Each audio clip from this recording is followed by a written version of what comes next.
Hello guys! Welcome back to my new channel, ang Linglish Channel. Nagbabalik na po ang Lakwatsirong Butiki guys. I'm back in the saddle again. Mag-uumpisa ako ngayon sa isa sa mga magandang destinasyon dito sa Malabon City, ang Dampalit Mega Dike.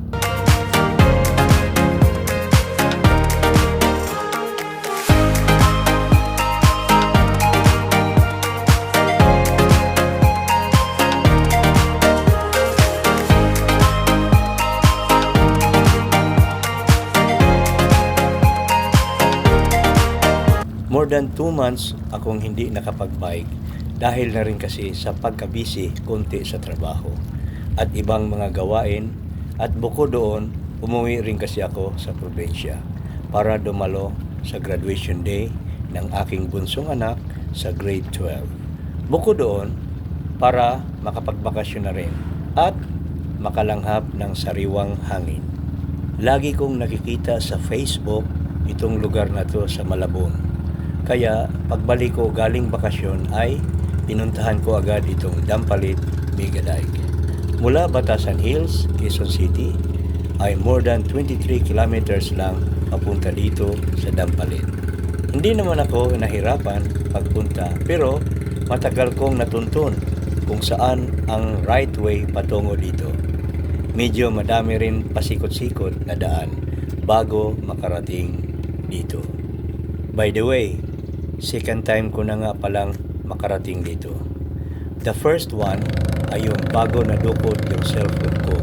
Kaya yung mga videos at pictures na na-captured ko noon ay naglaho lahat. Kaya bumili ako ng new cellphone at ito na ngayon ang ginamit ko. A week after nakabili ako ng bagong cellphone ay binalikan ko agad ang Dampalit. Ito yung second time na napuntahan ko itong lugar na ito. Dahil rin kasi sa tag-ulan na, ang July, ay halos merong konting baha sa kalsada. Hindi naman yun hadlang at narating ko naman ang Dampalit Mega Dike. Napapawaw ulit ako sa ganda ng ipinamalas nito. Sinamantala ko ang pagkakataon. Took pictures and videos. Pinagmasdan ang mga namimingwit at yung mga tumatakbong motorboats sa dagat.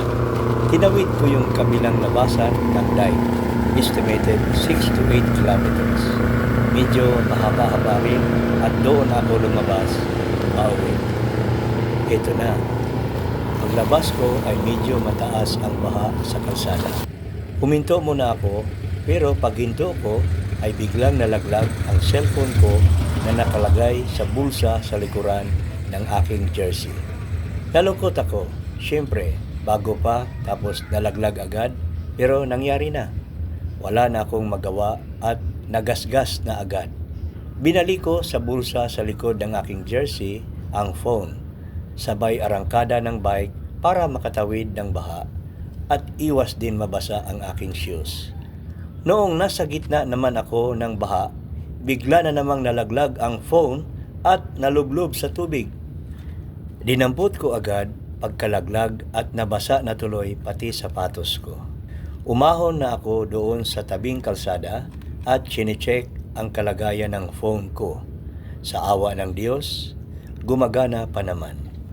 Tinanggal ko yung phone protector at pinunasan, sabay pasok ulit sa bulsa sa likuran ng aking jersey. At laking gulat ko na naman, nalaglag ulit sa ikatlong pagkakataon.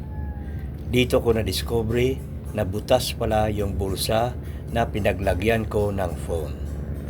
Anyway, gumagana pa naman, pero nagasgasan na agad kahit sa sobrang ingat ko na di talaga maiwasan ang mga di inaasahang pangyayari.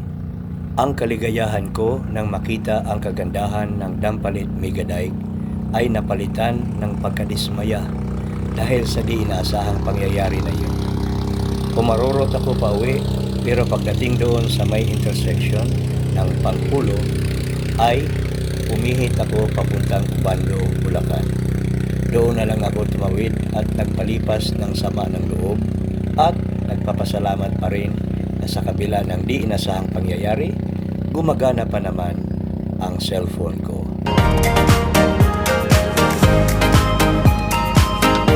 And that's it for today's vlog. Hanggang dito na lang muna ako guys. Samantala, kung bago ka pa lang sa channel ko, please don't forget to like, share, and subscribe. At pakihit na rin ang notification bell para updated ka palagi sa lahat ng mga videos na i-upload ko.